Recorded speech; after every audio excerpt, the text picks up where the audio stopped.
Hello and welcome to the West Yorkshire Football Show. It's another episode of LEEDS UTD Latest with myself, Stephen Brown, and joining me as ever, it is Mr. Jason Booker. Jason, how are we doing, my friend? Very good, my friend. Very good. Are you warm? Are you very warm? It's been extremely hot today. I've had the joy of going around the Yorkshire Wildlife Park, and my God, was it hot!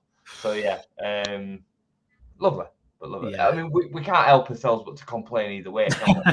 It's red hot, we complain. It's raining in June, and we complain. So yeah. You cannot win in this country. So whatever it's going to be, we are going to whinge. Tell me about it. 100%. But we're not whinging as Leeds United fans because the signings are coming in thick and fast. Good evening, everyone. Nigel, hello, welcome. Ryan, welcome along, my friend. Get your likes in on the video. Get your comments in. Subscribe to the channel as well.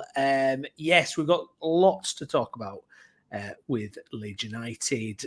We've had signings, Jason. We've had actual signings, and I think a lot of the discussion had been around when a Leeds going to get going. Obviously, people have been kind of putting 2 and 2 together and getting 5, saying, well, we're not going to do anything until July, so don't expect anything. And then you had kind of the other side of the fence was, why haven't we signed 10 players already? And we're losing pace. But the signings have started. It was a very exciting weekend, actually, wasn't it, really? We had all this kind of action coming up. Obviously, Lucas Nemecha became the first signing, 26-year-old German forward. He's going to join on a free from Wolfsburg, so we're going to have a little chat about him.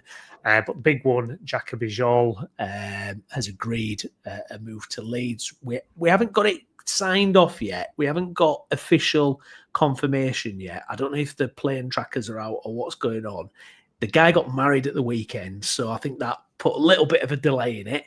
He's had the here we go on it. He's had the Fabrizio here we go. Yeah. So that's what we're going on so far. We did shoot early, didn't we? You got video out basically saying how happy you were with the signing. So if it backtracks now, if it doesn't happen, I tell you what, if Newcastle come in and pinch him, which I've heard like Newcastle are hovering around, I'm sorry, but Lewis is getting booted off this channel. Yeah. So just my little petty come out, Lewis, you're gone, mate. If Newcastle steal Bijol from us, you're gone, mate. I'm so sorry, mate, but it has to happen.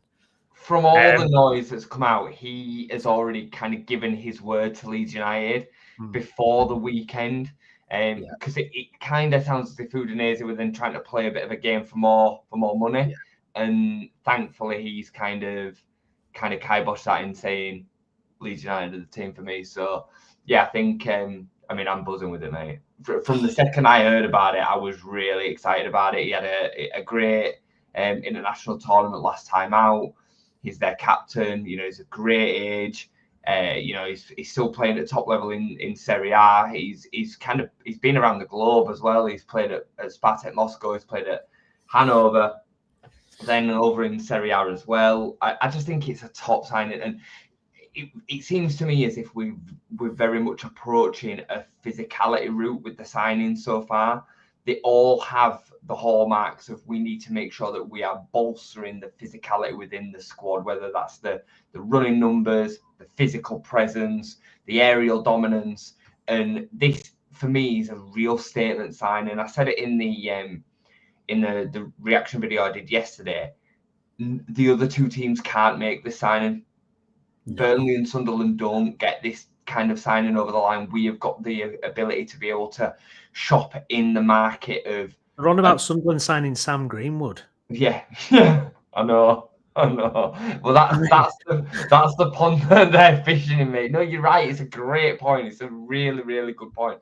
That is the market that they're fishing in to try and replace, on paper, one of their better players in Joe Bellingham. Whereas we're rivaling the teams much higher in the division because we can offer these players first team football. We can offer them an attractive place to do it in, a big city, and all the rest of it, the history of the club. We have got that leg up. So if we get the recruitment right, these are the signings that we can get over the line, and we can hopefully break that mold of instantly going back down. So yeah, I'm buzzing with it, mate. Yeah, it's when you hear the competition for his signature, obviously Newcastle coming in for him, Villa also sniffing round, that's kind of, where I thought we would be kind of later down the line, not competing for signatures against those guys now. But I think it goes back to this recruitment team and this setup, this data-led recruitment team. And like you say, he has shown a kind of keenness and eagerness to actually come to Leeds, because we've seen it where, players, better offers come along late in the day, right, switch it, I'm going there instead. This guy, he's committed already to us. I mean, reading kind of some information about what Leeds are doing to kind of attract players, and, they present plans of this is how you're going to play, this is where you're going to play. They show footage from the parade, they show footage from where you can see, when we beat Leicester at home other season, and, you can hear the fans chanting from 2 miles away or whatever. It's that feeling of, look, you're joining something pretty special. And yeah, it's just one of those signings where, God, you're just thinking, wow, this is a real big move, and you're absolutely spot on. The other teams at the bottom are not doing this kind of move, and you look at his stats as well, Jay, from, I mean, I think probably the only kind of thing he's saying is a bit of a lack of pace, but I mean, you've got Road on probably next to you. Do you know what I mean? Who can cover that? And with defenders, I would rather have someone who's got great concentration levels, which he does, doesn't make mistakes. You know what I mean? And he's good on the ball, short and long. I mean, for me, it's a fantastic signing, and it really sets our stall out. 100%. He reads the game extremely well. He's got a really, really good game awareness, positions himself really, really well, commits himself to the tackles that he sees himself winning. He's very, very committed. I just love him as a signing. I'd argue that he'd get into anybody that finished in the bottom half of the division this season, and I include the 2 big clubs in that as well. I think he'd start games for both. So when you look at, again, the pond that we're fishing in, it isn't the same as the promoted teams have been fishing in. Not based on what we've gone and done so far. I know it's only 2 signings, but I would argue that Emeka is kind of in that same pool as well. Like, don't get me wrong, it's not a signing and a glossing. I think part of that is because of the transfer fee. I think because we've got him on a free transfer, I think people are kind of just thinking, oh, it must be bang average, or it must be shit. Like, that's not the way that it works, is it? And I think it's just a really, really smart, I think that's a smart signing as well. But yeah, we need ammunition down the spine of the team. And I do think that the physical presence that he gives and the other signings that we're looking at potentially making, I'm sure we'll get into some names, they have also got the hallmark of some of them attributes that we need. As much as I love Tanaka, he hasn't got that physical presence about him. He's going to need somebody in there and amongst him in that midfield area. That's why we're after the lads that we're after. Yeah, Emeka is the same. As much as I like Perot, and I think Bamford has got something to offer if he's fit. He had, again, the physical presence and the element that we're going to get from Emeka up front is different. And I would imagine that the other number 9 that we're going to go for, let's just say it is Muniz from Fulham. He's got them attributes. So it's very clear the strategy that they're employing. And I do think there's a world in which you might see a bit of a different look to the way that we play. The sign that the aspects of him being a little bit slower, could it mean that we're a little bit deeper? Could it mean that we look to play without the ball as much next season and we're not possession heavy? I don't know. I'm just surmising based on the recruitment that we're making so far. It's an interesting topic. Yeah, it really is absolutely fascinating. I do want to come back to that. Just to get in some of your comments, as Ryan says here, good positioning can make up for the lack of pace indeed. Lewis, I doubt we'll make a last-ditch attempt to get him. Hopefully my spot is safe on the show. For now it is. And Ryan says again here, set pieces will be huge this season. And yeah, it's going to be fascinating because obviously last year we were technically on another plane to 95% of the teams that we played, and it was, you look at players like Solomon and Tanaka, technicians that were in, and we were just better player for player. And you can't help but look at this and just go, we're upgrading our physical attributes because we're a tiny team, weren't we? Tiny, like really, just Smurfs, really, weren't we? So we had to kind of up the physical edge, which I think they're doing already. You can't up it more than this guy Bijol really is an absolute beast. And it'll be interesting, won't it, to see if we go for a different style, different formation potentially. I know some people are wondering if is it going to be a 3 at the back. I mean, again, it points to, you're looking at Farker and going, he's going to hopefully have some real ammunition there. Is he capable of kind of mixing it up? Well, we'll find out, won't we? But what I do like about it, and this is getting too far ahead, and it's not, at the front of my mind or anything, but it's just because we're chatting about Leeds. But I think we're recruiting for the fact that if it ain't going right and we have to make a change, we've got a squad there that someone else can pick up. Because when Bielsa left, and Jesse Marsh is coming in and having to play Sam Greenwood, you're kind of going, oh yeah, it's not a great kind of squad that we had at that point, and really that's what you've got to do. You've got to build a squad kind of capable of, look, if it doesn't work out with this guy, someone else can come in and have a fighting chance at least. So it's interesting. It's interesting to see, but I love it. I love the way we're recruiting. I love all the kind of, Adam Underwood and all these guys that are running it. For me, it feels like it's in safe hands, is what I would say. It's not kind of Victor Orta days where it's like, well, this player was good 5 years ago. He had one good season for Sociedad. We'll sign him for 20 million. Oh, he's crap. It's like, it feels like there's more to this. The recruitment process has carried on from the Championship. Yeah. If we're honest, like the signings might now look different, but they were based on what we needed when we were where we were.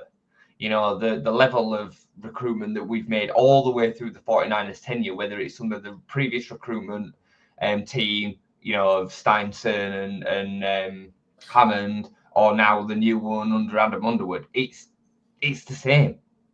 It's the same kind of trajectory of performance from what we see in Savannah. We won't know until we see him on the pitch, and we won't know until we see the team exactly how it looks like come the first game of the season. It's fun. Downsy asked me yesterday to create a starting 11 for Leeds based on what we've got now, and I'm like, it's pointless because it's going to look so different. We've not even got to the 1st of July yet, and we've already really got two signings over the line. I think there's going to be more. I think you're going to see 4, 5, 6 go boom, boom, boom in the early days, and then we'll have a couple more closer to the start of the season. But I think most of our dealings will be done before pre-season starts. Yeah. So, I've got full faith in the strategy of the recruitment team. I agree with you 100% with regards to it's not. And it can't be manager-led that much. It just can't be. Under Marcelo Bielsa, once the stardust had gone, that it sprinkled on all them boys. Yeah. The managers that are coming in, they didn't stand a chance, mate. They did. No. Like, really, when you look back at it, they absolutely stood no chance. And I think Jesse Marsh at the beginning of season 3, probably had a little bit of what he wanted, but the idea around that recruitment process was terrible, really. Austrian league and Mark Rocker, who I think probably could have been a good player, but Brendan Aronson, the mixture of them players was just never going to work, really, when you actually look at it in hindsight at the deals that we made, with the exception of Luis Sinacera, who, if he were fit, probably could have kept us up. It was an absolute whitewash, wasn't it, of terrible recruitment, and we're not seeing that. So I'm really happy so far, and I think as long as we keep on with this trajectory and we keep on spending shrewd money in the right places and have good backups, I think we'll be more than ready. I'm really excited to see what we can do.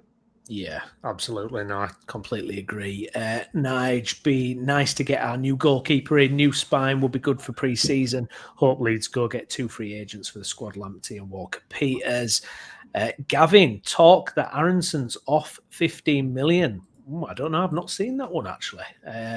Don't know. Not too sure about that one. It won't happen. That won't happen because of the amortization. It won't. 15 million quid, as much as that is probably in and around what he's maybe worth, with the potential for his, for him to keep on developing. For us to sell him at that, we'd be selling him at probably a net loss, even on the fact that he's had 2 years off the contract. We'd be basically giving him away for free. So it just don't make sense. It makes sense to keep Brendan Aronson or maybe even loan him out if there isn't a place for him in the squad. But if there is a place for him in the squad, and I don't want to get too hung up on individuals. I know we've all had disagreements and back and forwards on Brendan, but within a Premier League squad, Brendan Aronson can start 10 games and come off the bench for a number of the others and make a real difference. He can. In a Premier League squad that we're hoping to finish outside of the bottom three, he definitely can. So I'm all right with that. Yeah, indeed. Let's talk about the first signing. Then we've touched on him, Lucas Nemecha.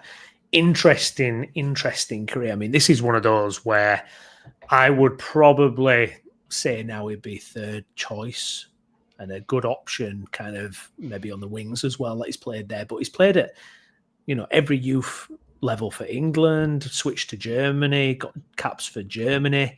Okay, not a stellar goal scoring record by any means, and injuries have been, dubious as well. But 26 years of age, and clearly there's a talent there. I mean, it's just so low risk. It's a no-brainer. I mean, homegrown box that it ticks as well, which is just a fantastic bonus.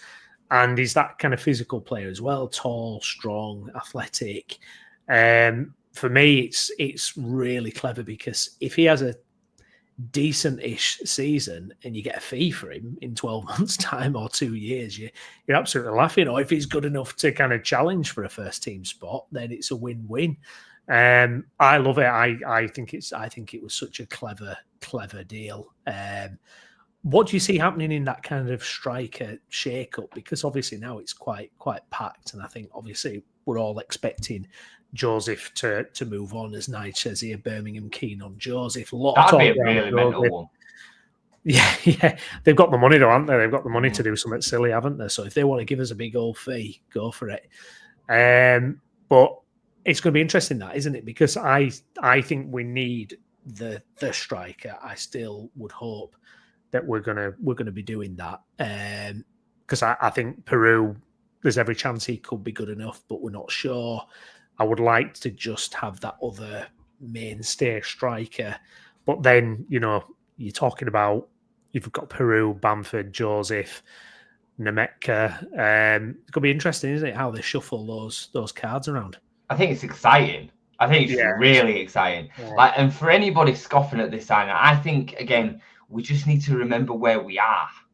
In this journey of progression, you're now talking about our third. Because I agree with you. I think he'll end up being third choice as well. I think we will sign another 9 that ends up being the man, and I think Perot will end up maybe even starting the season, but maybe losing the spot or playing a little bit at 10. I can imagine Perot maybe making more appearances at 10 in the Premier League than he does at 9. I can imagine that just because of what he's like as a player. It'll be really interesting to see his development. He's only, so young himself. I think he's 25. He's got loads of time on his hands. It's going to be an interesting battle, and you need 2 players in that area that are really keen to be playing. Now, Nemecha can play. I'm not even sure how to pronounce it. Nemecha or Nemecha. Yeah, Nemecha. I'm going to go with Nemecha. I'm changing it every time I say it. I'm doing the same. Yeah. He can play anywhere across the front line. He's very physically aggressive and dominant. He's good at holding the ball up. I think there'll be games where he should start and maybe the other 9 shouldn't. Where we might be a little bit more under the caution. We have to go a little bit more long. There'll be times in the game where he'll be brilliant to bring on with 20 minutes to go, and he'll be able to change the game. I just think it's such a smart signing. It's free. It's a free transfer. You've then instantly got a sellable asset on your hands when you've got him tied down to a contract for nothing. It just makes such good financial sense. He's homegrown. He knows the country as well. So it's not a case that he's just coming over and getting used to the English game from a complete blank canvas. He's played in the Championship. He's played I don't think he played much in the Premier League, but he's definitely played for Man City at first team level as well. I just think it makes perfect sense. What could be bad about this? Like I said, now you're replacing Patrick Bamford or Mateo Joseph as the third choice striker. That's brilliant. Yeah. It's just brilliant. So I'm all for it, mate. I'm all for it, and I think I do believe that there will be big money on a 9. I don't know who yet. I'd be happy if it was Muniz at 25, 30 million, I would. I think I saw figures earlier, 40 to 50 million. I think that's insane. But around 30 million, I'd be happy with Evan Ferguson. I've made my opinions on him clear previously. And in and around that kind of, player to come in and hopefully give us loads of potential resale value, because I think that matters for a club in transition like we are, and the immediate qualities of which we can bring as well. So buzzing with it, mate. Yeah. Kevin, evening, Kevin. Hope you're well, my friend. Ryan makes a great point. Spot on with this one. Nemeka feels like he's been brought in so we aren't relying on kids. Joseph and Gray can't be relied on or have pressure put on them to perform above their level. I've genuinely seen people on social media say that Harry Gray should be the third choice striker, and it really worries me. Like, unless you're talking about a generational talent, Wayne Rooney, Michael Owen, are the two instant ones that come to my mind. How often do you see a 16-year-old striker be able to play games regularly at Premier League level? It just doesn't happen. No. And as much as he might be the generational talent, and maybe he's better than Archie, it's so unlikely. And even if it is, you still won't want to be hanging your hat on him. He should still be fourth or fifth choice at this stage. It's a madness. So Well, it's a different league now. I mean, 10, 15 years ago, O'Leary's babes, when we blooded all these youngsters, you could afford to do that then. You could afford to kind of go with that, but we're just not in that position. We're not in a position where we can go, okay, 16-year-old, can you go do it for us in the Premier League against Liverpool's and Man City's and Arsenal's and even Newcastle's and Villa's? I mean, what world? It's a completely different level now, is the Premier League. It's a crazy level. Even them teams that you mentioned then, how many of them have players in and around that age? You look at Miles Lewis-Kelly at Arsenal. I think Southampton had Tyler Dibling, who I think is a couple of years older than Harry. But when you look through the Premier League, there ain't that many that you're talking one or two out of all of them potential players. I know Man City have blooded Rico Lewis over the last couple of years, and they've got a couple that have flirted on the edges of the first team this season as well. But it's few and far between. And then even in their cases, you're talking about the elite of the academies. Yeah. They are so few and far between, and they need a progression through. Look at the likes of Foden and how long it took Foden to get through to first team level. McAtee at Man City, who we've been linked with. That these players are still not even playing week in, week out, and we're expecting Harry, who's made one substitute appearance with 10 minutes to go, the last game of the season, to offer us something at Premier League level at 16. It's madness. It's an absolute madness. Yeah, no, absolutely. As Kevin says here, Harry's not developed yet. And Ryan, another good point. Yeah, we had Jeremiah Mullen on the bench when we were relegated. The 49ers know you can't have a bench full of kids. Well, I mean, if you look back at the way we built the squad in the Premier League last time, I mean, I look back at it now, especially with how on the nose the 49ers are, and I just kind of shudder at some of the recruitment and the styles of it and what we were trying to battle with and stay in the Premier League. And you fast forward, a couple of years now, and it feels even, bigger and, even more of a challenge. So, look, they're trying to get that spine sorted. We can see that. But there's a lot of work to do, isn't there, Jace? I mean, Junior Firpo's gone. Did we speak last week? Had he gone when we did the show last week? No, he didn't, did he? I don't think so. He went after, didn't he? I think we were saying the longer it goes, the more we're expecting him to leave. Yeah. I think that's where we'd left it. And then I think a couple of days after the Betis kind of report came out. I mean, look, what you want my take on it? Yeah, let's have a couple of minutes on Firpo, because obviously, I mean, he's a guy that came in the last time we were in the Premier League, and by the time we got relegated, I think we were all pretty much done with him, and we wouldn't have had any airs or graces saying goodbye to him, and never wearing the shirt again. And I just think it's fantastic. I think it's a great football story that he turned it around to the extent that he did. And for me, sometimes it's good that he's leaving us under this in this moment. You know, that his last kind of taste of life at Leeds United is the parade. You know, and celebrating with the fans. You can't get better than that. Why?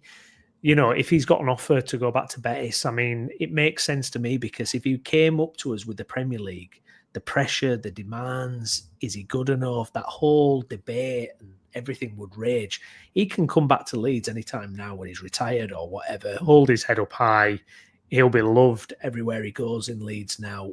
And I just think it's really fitting. Leaves us with a lot to do at left back, but look, we're more than capable of replacing him, I think. I mean, for me, again, it's pretty exciting, because I think it forces us into a position where we have to really improve that position now.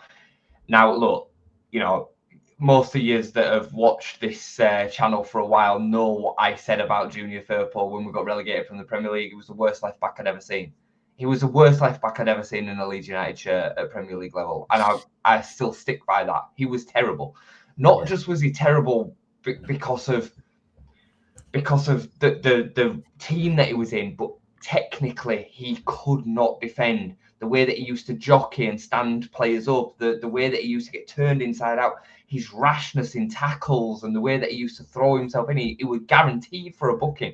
The jokes, what wasn't it? You back on Junior Firpo to get a yellow and Leeds to concede, because we just every week it was the same story.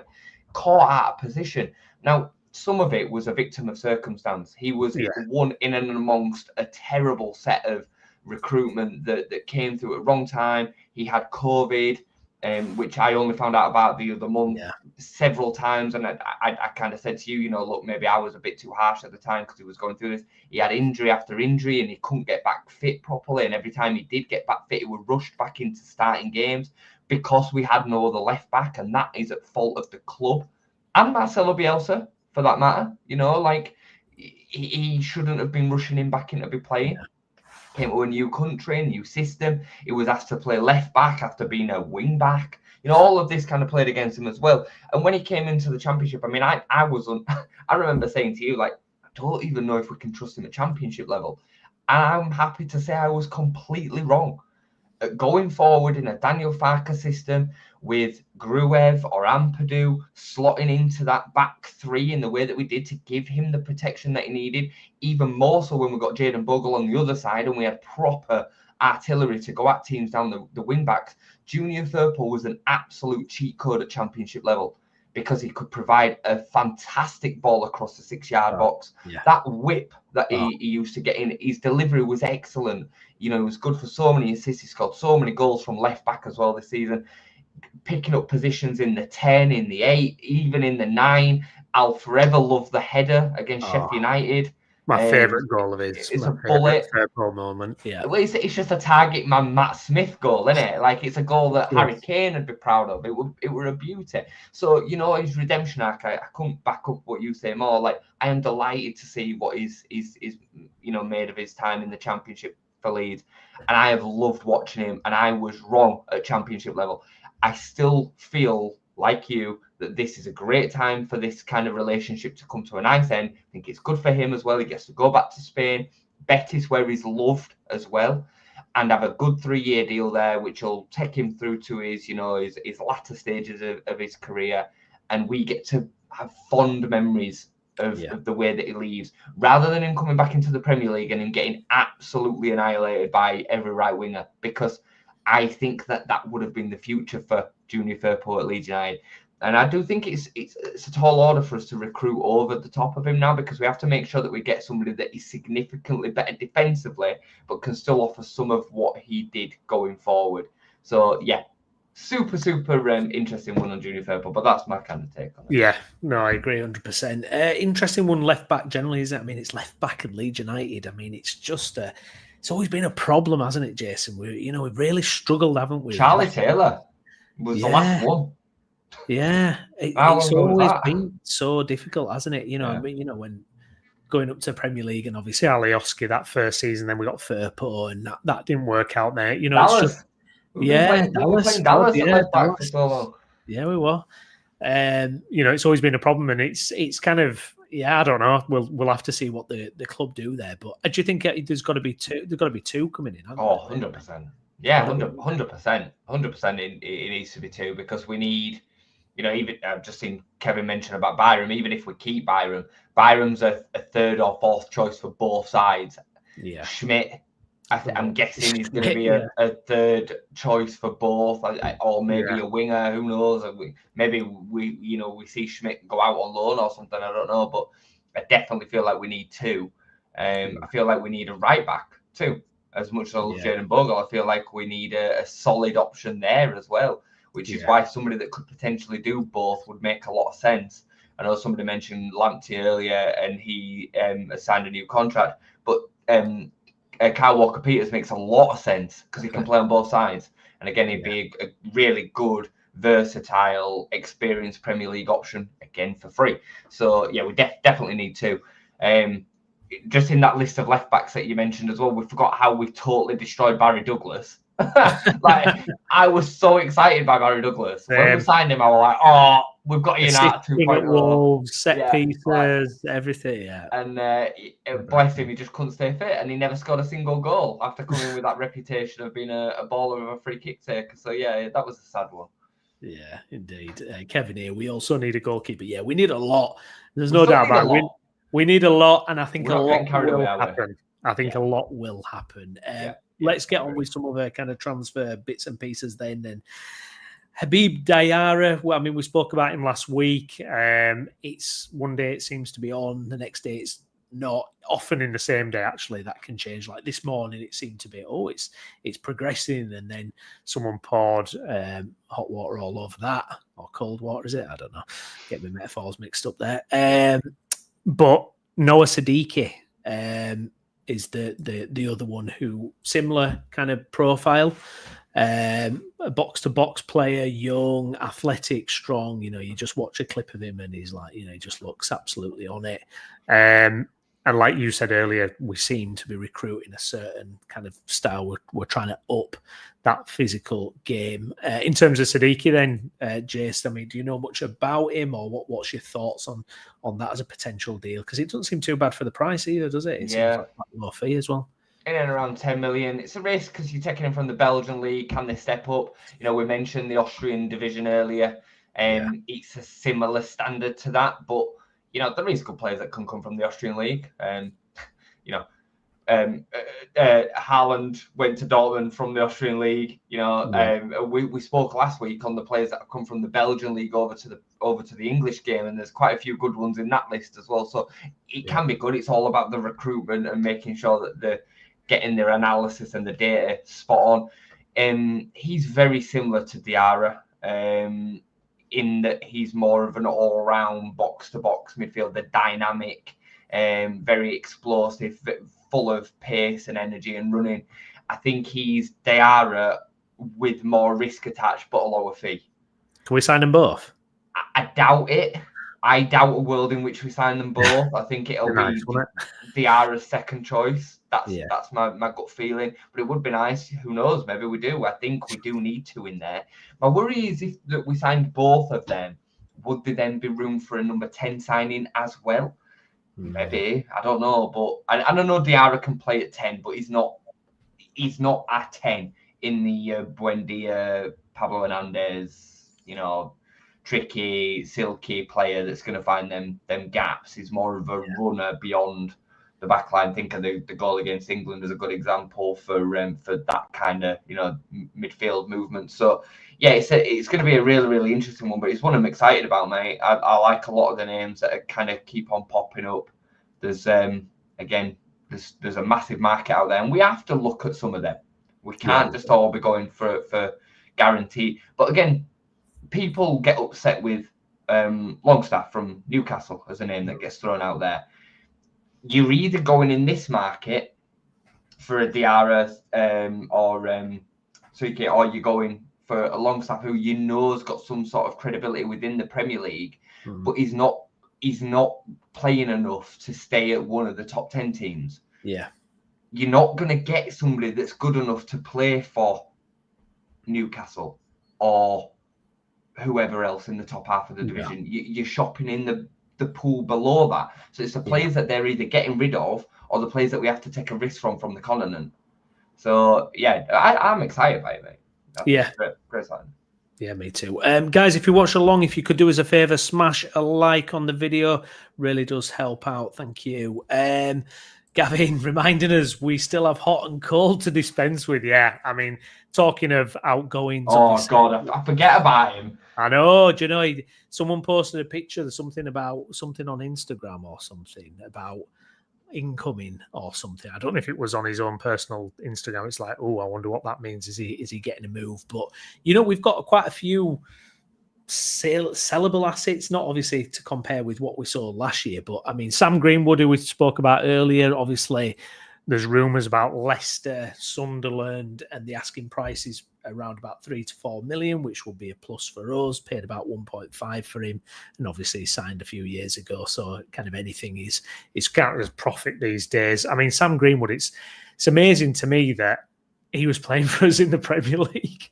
He played a lot in that last season, He played a lot. I was watching some clips the other day. I do like a little bit of a nostalgic kind of rummage into the older days. Even the nightmare. Yeah, even the crap amongst it. And Sam Greenwood played a lot of games. I mean, do you remember the goal he scored against Bournemouth at home? Banger. Brilliant. That was his best goal, wasn't it? Whipped it in, yeah. And it's funny, I remember him playing. I remember me and you speaking about him. Right before he left, obviously, Daniel Farke comes in. He was kind of one of the ones is he going to stay, is he going to go? And he played in the cup in the game where we were terrible. I think it was away at Salford. Did we lose on penalties or did we win on penalties? I can't remember. In the first season, right at the beginning of the season. Yeah. He played and he was brilliant. He was really, really good. And me and you were both saying, Sam Greenwood had a really good game. And then like the day later, he left, and it was almost like he knew he'd already was going, and he just got thrown on for a few minutes, and he went to Middlesbrough on loan in the first season, didn't he? And then Preston this season. He's a funny one. I was so excited when he started kind of growing into the first team. I'd watched him play with Joffe, with Cree, at under 21 level with a couple of the others. Noah Kenny, Charlie Cresswell were in that team. And he, for me, was one of the most exciting of the lot.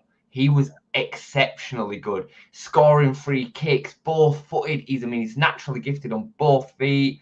Passing range was really, really good. Him and Joffe had a really, really good understanding. Yeah. We'd nicked him off Arsenal, and obviously he'd moved from Sunderland down to Arsenal, and we kind of stole a bit of a march on him. And just for whatever reason, I think, again, he was a bit of a victim, like Joffe, of not knowing his position. Is he a 10? Is he a 9? Is he a centre midfielder? And I still don't think he knows that now. Pulled him all the way back, didn't he? We were playing centre mid. Like, what the hell are you doing, man? So, it's a bizarre one. I think he's a championship player. And I mean, again, if people are ever getting upset at the fact of us signing a Mecca or whoever else that we've been linked with, and Sunderland are signing Sam Greenwood, I mean, it's a madness, really, and it is a madness. But, crazy. Good luck to him. Good luck. Because I do really like him. I think he has got potential. I know, because you thought with this set piece delivery, you thought someone like that is so key because we've struggled with that for years. You thought he could be the guy that could just completely open it up for us. Every time he went on a corner, though, it was terrible. Every single one. But the free kicks as well. I mean, it were always over the bar. You're just like, oh, if you could just get one of those. It was like Joffe. I was always waiting for Joffe to have a moment. Obviously, he had that initial. He had a couple, didn't he? But later on, any sniff of opportunities when we watched them in the cup, that game went together and he was terrible. And you're like, no, Joffe, banging a goal, come on. Go and watch Sam in the under 21s, though, and his free kicks and his finishing. Yeah, incredible, aren't they? Sensational. And that is all down to composure at first team level. Yeah. And that's why some players can't make that great difference, because it's not technically the problem. It's in here. So, it's super interesting. I'm looking forward to it. I would not be surprised at all with Sam Greenwood if when he's 27, 28, 29, he hits a peak and he actually becomes a Premier League player. It wouldn't surprise me at all, because I do think he's got all the raw ingredients. Yeah. And it's interesting. I mean, neither Preston nor Middlesbrough have taken up the option either, have they? So, not great. It'll be interesting to see where he ends up. Gavin says here, Verba, Joseph, hot and cold, Gruev could rake in 25 million. Well, this is it. I mean, Verba, what would you be looking at for Verba? I mean, 8 million, 10 million or something, roundabout there.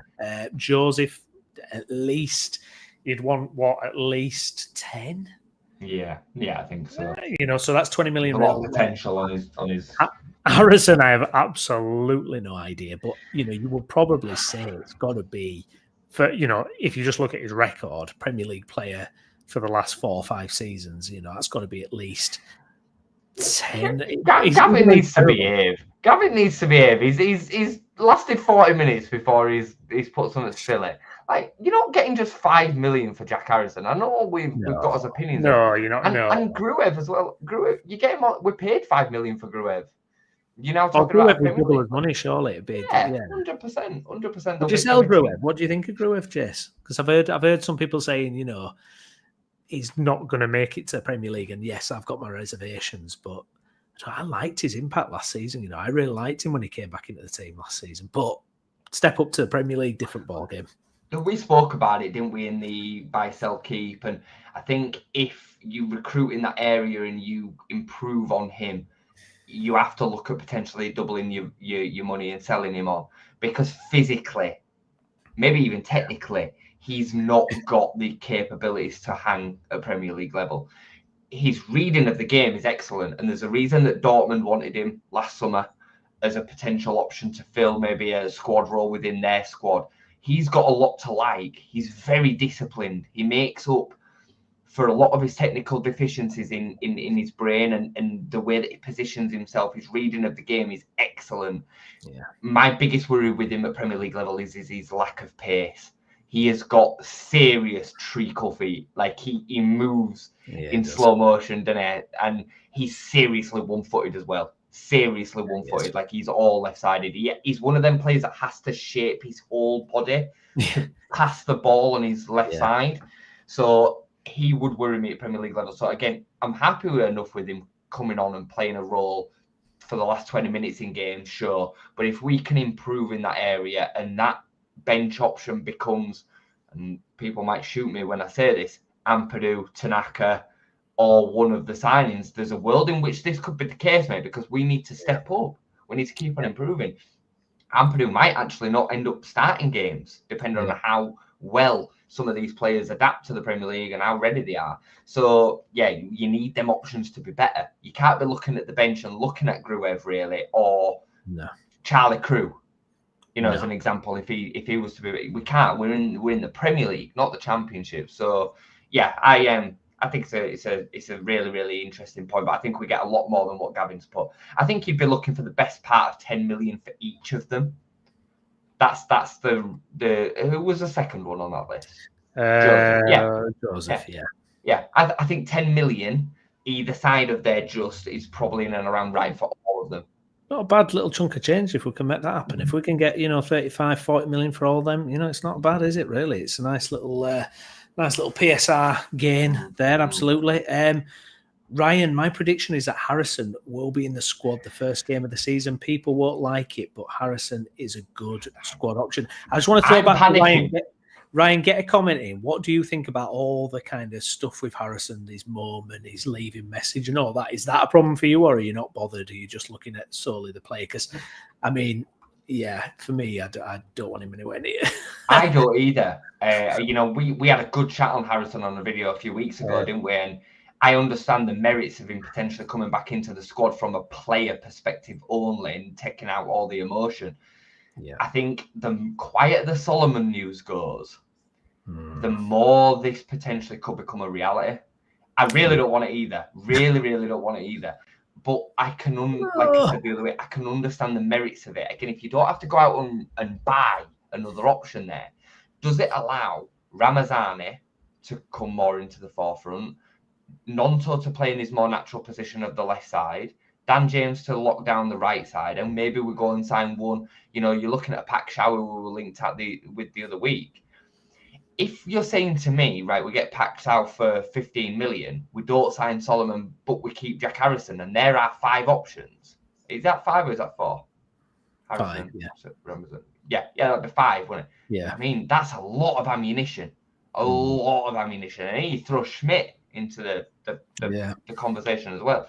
So, I'd still rather see him go and take the money from him and improve somewhere else, but I can see it potentially happening, Do you know, this is a bit of a wider debate, but don't you think sometimes players, and it's human nature, because obviously if there's more money available, a lot higher percentage of people are going to choose that option. But if you look at Jack Harrison, so he could have played in the Championship with us for the last 2 years, and he would probably have been really well revered by the Leeds fans, because he'd have been, look at that, he came down with us and he helped us get back up to the Premier League.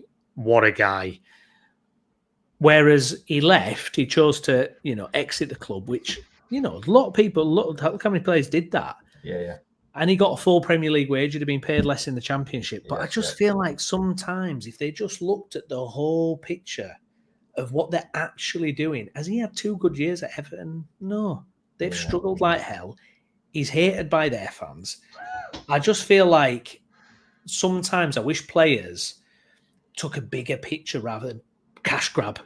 I want my full wage, cash grab. If they just looked at the whole thing and went, look, if we're really kind of, because the Leeds fans had no problem with him. And actually, he had a lot of sympathy from Leeds fans with what happened in that January where we sent him on to Leicester.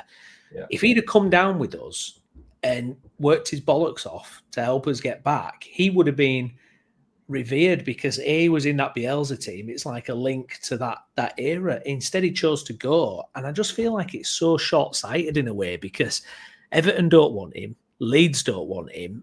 He's not really kind of got a place at either club, and I don't know. I just feel like players sometimes are so short-sighted with stuff like that. And I know they have agents in their ears, and it's obviously, people want more money, don't they? If you've got an offer of more money there, you're going to take it. But sometimes I just think, that for me is an example where if he'd have stayed, he could have, he could have been revered at Leeds. Do you know what I mean? Fans would have loved him. But now he's kind of Mr. Nobody. I think it's really tricky because, again, taking the emotion out of the situation, sure, it's gone wrong, but we can say that with hindsight. If it had gone to Everton and it had all worked out, it could have been on the edge of a Newcastle move or, whoever in there. So it's a really, really difficult one because it comes down to the Championship and bombs. His career's completely in the other trajectory in it.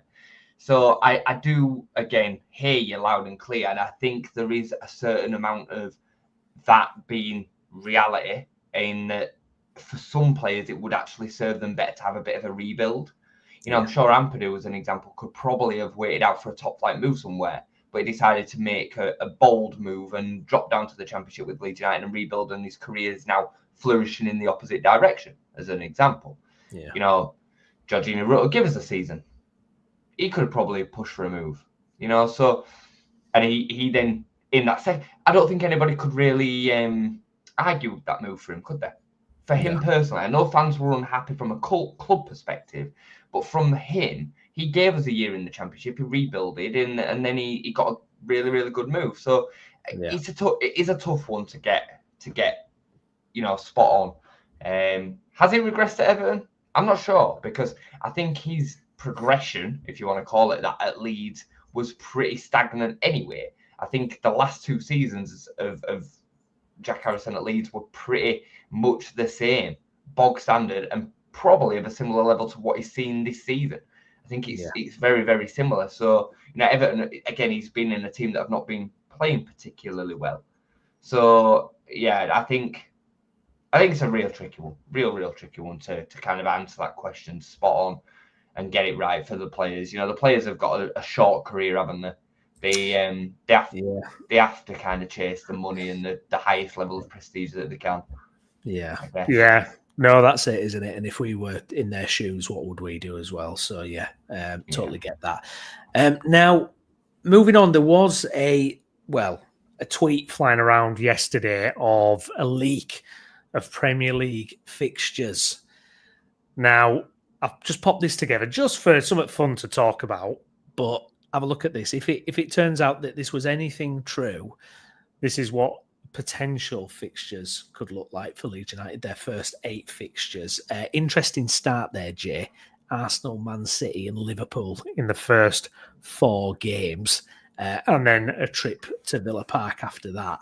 That would be an interesting start, wouldn't it? I mean, yeah, I'm not taking. I'm going to just lean to this side. So there we there we go.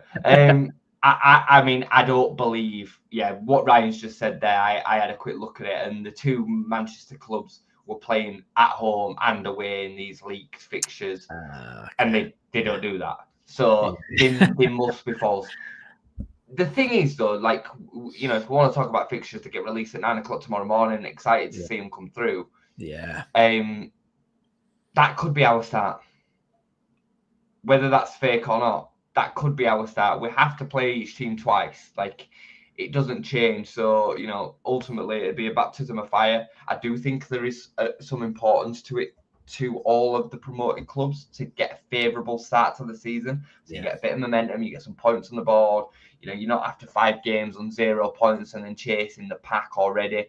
I think for Daniel Farker, more than anybody, it's really important that he gets some winnable games within them first, you know, 5 to 10 games. That said, you could start the season with Manchester City at home, win the game, and you're flying. You're absolutely flying. So, like I said, you got to play everybody twice. I'm not going to hold too much to it. I'm excited because I want to know who we're playing, but I don't want to hold too much weight to it. Yeah, it'll get rearranged anyway, won't it? When they, you know, get the fixtures out, and then it'll be like, you know, there'll be games getting moved and all that kind of stuff, won't there? I mean, look at last season, right? Portsmouth play us, and we end up drawing 3-3 in the last minute. There's no guarantees to anything, is there? And we end up winning the league by a canter on 100 points, and Portsmouth, you know, survived relegation 2 or 3 games away from the end of the season. How much does it mean? You know, have you got any lingering PTSD from the relegation season? I think when I saw that, and I thought about the prospect of a Man City coming like to Elland Road, or us going to the Etihad, and it's like, you know, they've got all these new players, aren't they? They've been signing players left, right, and centre, all these world-class players. And there is that part of me that goes, I can't have another season where we're getting humped all over the place. You know what I mean? It's like, please, can we not go through that again? You know, so it's when we see those fixtures tomorrow morning, Jay, it's going to be might be getting flashbacks. I definitely have a bit of that. I mean, the amount of goals that we conceded in the last 2 seasons, especially the relegation season, it was brutal, wasn't it? I mean, I remember turning up to watch the day that Bielsa was sacked, and you just knew we were going to get humped. We got battered by Spurs. This were after getting battered by Liverpool. I mean, we knew that day, the infamous stream that we always kind of reminisce back to, when we got absolutely pumped by Liverpool. We knew it. We knew it. You know, the opening day of the season that season. That season, wasn't it, when we got humped by... Well, we got humped. Well, the one that you're talking about was the Liverpool humping, was the relegation season. Yeah. But the Bielsa one, because in the same week, we lost 7-0 to Man City and 6-0 to Liverpool. Yeah. I mean, awful. I mean, results we then lost 4-1 to Spurs, didn't we? On the back of the two. And that's when Bielsa got sacked. I'm thinking of the Old Trafford 5-2. I think that was that season as well. I'm sure it was. Or was that the season before? That might have been that was before Bielsa got sacked. That was 5-1 opening day season. Yeah. Bielsa season 2, that. Was that opening day of the season? Yeah. Season 2, Bielsa. Yeah. 5-1. Yeah. Like I remember being, I was like, that day, I was like, you know, where you still sat there like at 10 o'clock at night, just thinking, oh no, what happened? How Elland equalised, didn't he? Yeah. 1-1. Unbelievable goal. With the screamer. Yeah. And then Dallas scored another screamer, and we ended up finishing 5-2. Anyway, we don't need to reminisce this over these two. But there's a lot of brutal games. Crystal Palace, you know, we got battered by... They went on and on and on, didn't they? Bournemouth battered us down at their place later on in the season. It was rough. It was rough. And it definitely has left a little bit of a scar. I don't think it'll be anything like that now, mate, if I'm honest. No. I really don't. I'm telling myself it's not going to be anyway. But depends what business to do, doesn't it? You know, I mean, I think this is why I think recruiting for physically stronger players, just that in itself makes me feel a little bit better. The fact that we've signed this absolute beast at centre back, I'm just like, okay, right, hopefully we won't get humped again like that. Oh, it's going to be some interesting streams this year. We have to remember that any points that we get against the teams that are in and around the top 6 are bonus. Yeah. And we have to get used to losing a lot more games and not winning for 3, 4, 5 weeks. It's going to happen. So, it's going to be a bit of a baptism of fire after getting 100 points. Again, I keep referring back to it. This is why I was so desperate to just enjoy every week last season. Because every single game we were in, every single one of them, we lost 4 games all season. We lost them all by 1-0. Yeah. We still had hope in every single game last season. We're not going to have that. So, enjoy the highlights for as long as you can of Manor Solomon, curling that ball. We need to talk about Manor Solomon before we finish it all. But you say what you were going to say. No, I was just going to say as well. But for me, though, it's like, we're not going to win as many games. But this might sound weird, but I'm looking forward to watching more competitive or harder games for us. I'll be perfectly honest. There were a lot of games where, I wasn't on the edge of my seat this season many times. I know what you mean. Not until we were playing like Sheffield United, Burnley. The last few weeks of the season were unreal, brilliant. But there were a lot of games where you just like our good players who were clearly better than the opposition have won us the match, and it's done. And it's like just whatever. Brownie, I agree with you completely. I'm looking forward to having that edge of the seat, kind of like, my God, I can barely watch this. Well, I remember saying to you on several occasions last season, like we score the second goal, either 36th minute or beginning of the second half, and then we're on our phones. Yeah. Because the game was in such a cruise control position. We never looked like losing. And this is why I get so kind of like ratty with some of the fans that were like, oh, it's boring, it's dull and stuff. I understand, like, I'm kind of contradicting myself by saying I'm going on my phone, but Daniel Farker and the team are there to win games, and they got 100 points. Like, it was sensationally dominant. Like, and we scored the most goals the club have ever scored in the league season, by the way, while doing it. We were completely dominant. Looking at it afterwards, we had that little micro wobble where we only lost 1 game, by the way. 1 game we lost against Portsmouth, that were it. We lost 1 game from November to the end of the season. It's wild. So, like, I just think, over time, what we did last season will actually become more appreciated. Yeah. You know what I mean? I do. Yeah. But I agree with you. I do agree with you. Like, I'm looking forward to us holding on 1-0 against X team and, us backs to the walls, and we get it over the line, and it's a buzz. Like, I hear you. Yeah, absolutely. Like Ryan says earlier in one of the comments about, it might be one, you go along steady, you win 1 game a month, I'll take that. You know what I mean? That'll give us 10, 11 wins, and, that might be all we need. Quick touch on this. Gavin mentions here Brentford under Keith Andrews. Is that getting any close to that? I don't know if that's getting close. That's a mad one. News now. I'm looking at that. Mental. I'm like, how on earth, like, has that, like, what? Well, first of all, they were linked with Scott Parker, which I thought were really weird, and then they were linked with Keith Andrews, which I thought was even weirder. Every time I hear him talk, I just think he's an idiot. And it's clear that they're no mugs at Brentford. It's clear that they've obviously identified something that they like about him. I think he's a set piece coach at Brentford at the moment. He was under Thomas Frank. He's already there, I mean, surely he's not got the way in the dressing room that can go in there and follow on from Thomas Frank, because that's a big job. It's a big job. Yeah, I mean, I don't even know who they could go for that could kind of seamlessly transition that. It's kind of worrying that they didn't have an out-and-out second choice in mind, and they kind of thought it. I think that actually is damning. If Daniel Farke were to leave tomorrow, I believe that the 49ers would have their man straight away. They will already have that line of conversation going on at a boardroom level. It seems like Brentford haven't at all. No. So, it's an interesting one. They're always like mentioned in the same breath as Brighton, but Brighton for me have always, like, one manager goes, they've got the next guy straight in. I think there's more attractive at Brighton as well. I just think it's a more attractive club, and I think Brentford, it's going to be really interesting with Brentford. Really interesting because they're losing key players. They've lost their manager. Is their time, is this golden run they've been on coming to an end? As a Leeds fan, I bloody hope so. I hope they're dragged right in it. Yeah. And, they struggle next season. Yeah, I agree. I don't like Brentford either. Like, obviously, we have a little bit of history with them, don't we? So yeah.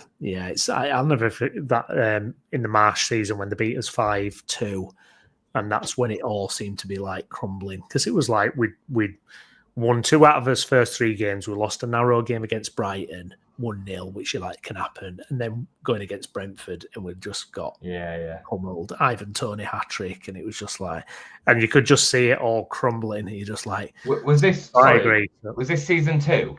This was the Marsh fall season. So this was not the fall season, but the season he got sacked. Yeah.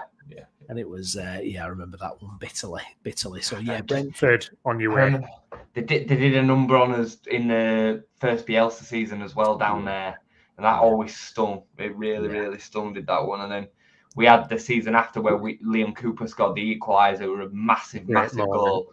Yeah. Anyway. Get him relegated. Get him relegated. They don't deserve to be in Prem. Yeah.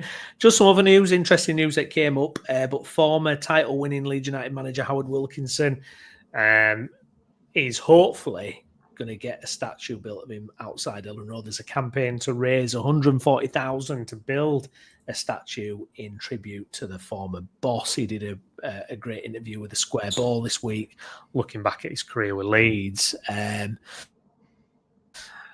There's been a lot of talk about this for a lot of years, that he's kind of not the forgotten man of Leeds, but he never seems to kind of get his juice, Howard Wilkinson. Not only from kind of inside Leeds, but also from the wider kind of footballing landscape as well. He's kind of a bit of a forgotten man, and his achievements are, going to stand the test of the time. He won us the top league. It's because he turned to the Premier League the year after, so it feels like the previous era to the Premier League, and I think that's why it gets forgotten about. But yeah, I mean, I would love to see it.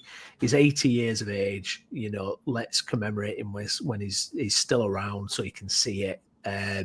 That for me, the Wilkinson era is when I started supporting the club. That's why I always have it lodged in my head that we're a top 5 team in England. We're a top 5 Premier League team, because that's where we seem to finish on an aggregate in his tenure. So I'm kind of, that's where if we're not there, I'm kind of agitated. I'm like, why are we not there? How are we going to get there? That's what we're aiming for.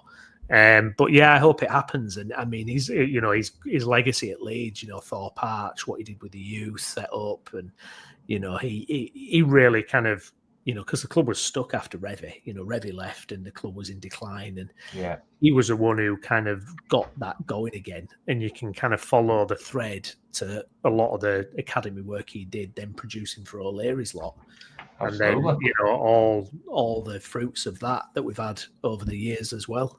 Very reminiscent of Revie, really, wasn't he, in terms of his demeanour and presence within the club. And it's a different time of managers, I'll definitely say that. And I think it was Colin Hart, wasn't it, who were Paul Hart. Paul Hart, who was also at Forest.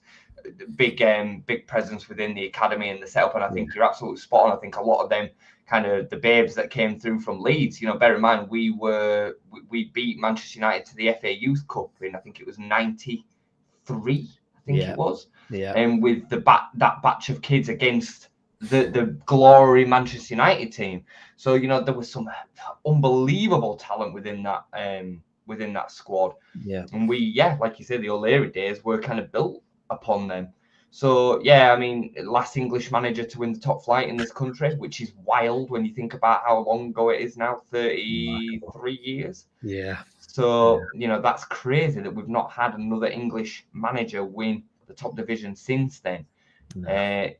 So I think the reason that it probably gets forgotten about is because of time, but also what he went on to do afterwards, or the lack of what he went on to do afterwards in the spotlight. That doesn't mean that he wasn't doing amazing work within football, but he never... Did he manage Sheffield Wednesday after?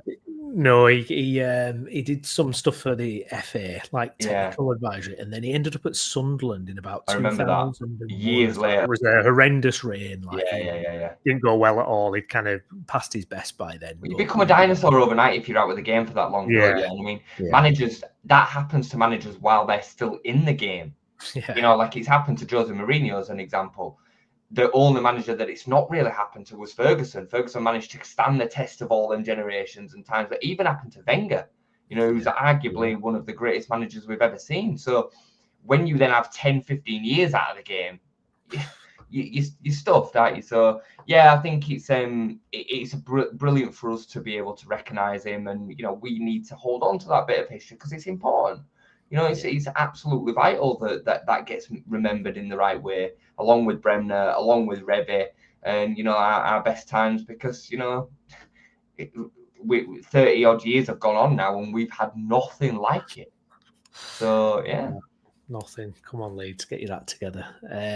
Ryan, I've just finished my UEFA C, and his approach to development is still applicable to today's coaching. Yeah, fascinating stuff there, Ryan. Future coach yourself there, Ryan. Could see you on the Leeds bench some point, mate.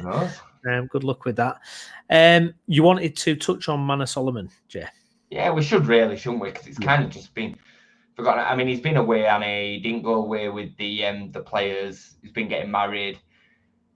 During his marriage celebrations, there were Leeds shirts. Some fans are like, "Oh, what's all that about?" I don't think it's going to happen. I just wanted to kind of say that, and I'm gutted because he's the Stardust. You know, we spoke about the gem in the crown from our group and how we've got nobody that's really that sellable for big money. And I made the point to you on last week's stream that gem was Manor Solomon, and unfortunately he's on loan. And it looks like he's probably going to get an opportunity at Spurs, and Spurs are going to give him a look, and you know, it'll then, and he probably deserves it. You know, the change of management that happens sometimes when players come back off loan. Thomas Frankel are known full well about what we're going on in the Championship as far as potential recruitment opportunities are for this season. I wouldn't have even been surprised if they'd have looked at him as a replacement for Mbeumo or Visser. Yeah. You know, like he's that good. So I think he'll end up getting an opportunity at Spurs and maybe staking a claim. Don't think he starts every week for a team that's hoping to finish in the top 8, but I think he'll give a good account of himself. No, exactly. Yeah, it's one of those you know, you'd love to be able to look in the crystal ball, see how that works out for him, because you know, really Leeds have got him back on the level, haven't they? Fitness wise, form wise. I think at first I expected us to get it done, but yeah, the longer it goes now, it just feels like not happening. And change of manager and everything, you know. Can you believe there's still certain sections of the social media online world that are campaigning for Ramazan is better than him, Nonto's better than him, we can do a lot better, we should be signing a lot better? Like, some of the takes that I've heard on Manor Solomon are absolutely wild. Bear in mind, he finishes the top G&A representative in the whole division, and he missed a couple of the months early on in the start of the season because of the injury, and then he had to overcome that injury and come back. I'm not going to go as far as saying that we wouldn't have gone up without him, but in the moments where we needed to look for somebody in the last 2 months, and we needed a man to step up, it wasn't Ampadu, it wasn't Tanaka, it wasn't Joe Perot, you know, hit and miss, it wasn't Nonto, Dan James got injured, it was Manor Solomon. Yeah. Every time we needed somebody to get us out of a hole, it was him. He was the moment, and it typified with the final day of the season with the goal that won us the division. Absolutely agree. And so, you know, something else, and this is why, you know, the online stuff, you've just got to switch off from it sometimes, is Leeds fans reveling in the fact that, like, America lost and Aronson was playing for them. Like, I saw so much stuff over Twitter where it was like, ha ha ha, America lost, Aronson started. It's like, do you understand he's a Leeds United player? Do you understand that he played 40 every game last season? Yeah. It's brain dead. I just don't. Honestly, I don't get it. It's absolutely mad. It's absolutely mad, Jason. You know, like whenever I'm watching internationals, if there's any Leeds player, even if they sometimes used to play for Leeds, I'm like, come on, I'm behind them. You know, like 100%. It's bizarre, isn't it? And I mean, Brendan Brendan's just one of them that's always going to be a lightning rod. No matter what generation of team that you're watching. I remember this happening before. I remember Matt Kilgallen getting away with Blue Murder when he were crap, and Dan Harding next to him in the championship team under Blackwell getting absolute pelters just because he were blonde and like people just didn't like him for no reason. They just didn't like him. Fraser Richardson, he were a Rotherham boy, he'd come through the academy, but because he were a Rotherham boy, people didn't like him for no reason. It's just bizarre, and we've always done this, and I'm sure all fan bases do it. I'm sure all fan bases do it. So. Yeah, but it is weird bias, don't they? Yeah, those weird bias. It's it drives me nuts. We'll focus and end on a positive though. Transfer window back open. The Bijol deal, are we expecting that to be announced next couple of days? Would we hope we get that official tweet out? And how much business are you expecting? For the rest of the week? I mean, I'd be surprised if there's much more confirmed this week. I think Jakob Bijol will get done before the end of the week. Announcement, Leeds United kind of come out and give him the interviews and all the rest of it. Yeah. I would then imagine that any other deals will be next week, but I do think we'll start seeing them fall down like dominoes. I really do. I think we'll start seeing us move pretty quick, and I'm equally as interested to see us start moving a couple out. I think that will then give us more license to move. Mateo Joseph's obviously away at the 21s championships at the moment. I just can't see a world in which he stays. Pascal Struijk is one that I just keep on expecting to see something come and him go. Now that we've signed Jakob Bijol and I know we need more centre-backs, I think we will sign another centre-back as well. I just don't see Pascal starting the season on the bench and being the third or fourth choice centre-back. I just don't see it. Do you? Do you see that? No. I don't see it. And I'd be happy to see him move on. I think, again, we can get good money for him. I think we can get good money, and it works for a PSR thing, done it as well. Yeah, and then I think it's going to be crazy the amount of incomings and outgoings. Yeah, I do. The next month, but yeah, I mean, as Ryan says here before the camp, before the preseason, we want to get that team together as early as possible. As Dan said, Pascal could bring in 20 million. Well, you don't. Never. You don't need to wait till the end of the window for opportunities to arise in the Premier League like we did in the Championship. I always defended the transfer strategy because then players that would potentially be good enough for the top of the Championship are waiting for Premier League moves. And then when the Premier League moves don't materialise, they drop to the Championship. We're now fishing in a different market where we can make these deals happen like we have done with Bijol now. You know what I mean? We don't have to wait for him to reject other teams before getting to us. We can go and sell him the project now. So I think it's a completely different kettle of fish. And it's so important that we are ready for the first game of the season. Full pre-season. Daniel Farker, the boys are all ready to go from match week 1. Yeah, absolutely. Jason, before we finish up then, anything else you would like to cover off, my friend? Manchester United at home, first game of the season. I'd be buzzing. I'd be so buzzing. Because you wouldn't have a clue what they're going to deal with. They're coming on the back of this season. Imagine the pressure of coming to Elland Road on the opening day of the season with us, like, just, transcending. I'd love that. Oh. Yeah. I can't wait to be back in the Premier. I cannot bloody wait to get going with it, honestly. Me too. Chomping at the bit. Brilliant. Well, thank you, everybody who's watched along this evening, who's commented. Make sure you're liking the video. If you're watching this again later, get your comments in. What did you think? And please do remember to subscribe to the channel as well. We've got loads of content on the channel at the minute, covering all our teams here in West Yorkshire. But myself and Jason, we will be back next week for another Leeds United Latest. So please join us then. Jason, thank you very much, mate. Thank you, mate. And we'll see you all again soon. Thanks for watching. Bye-bye.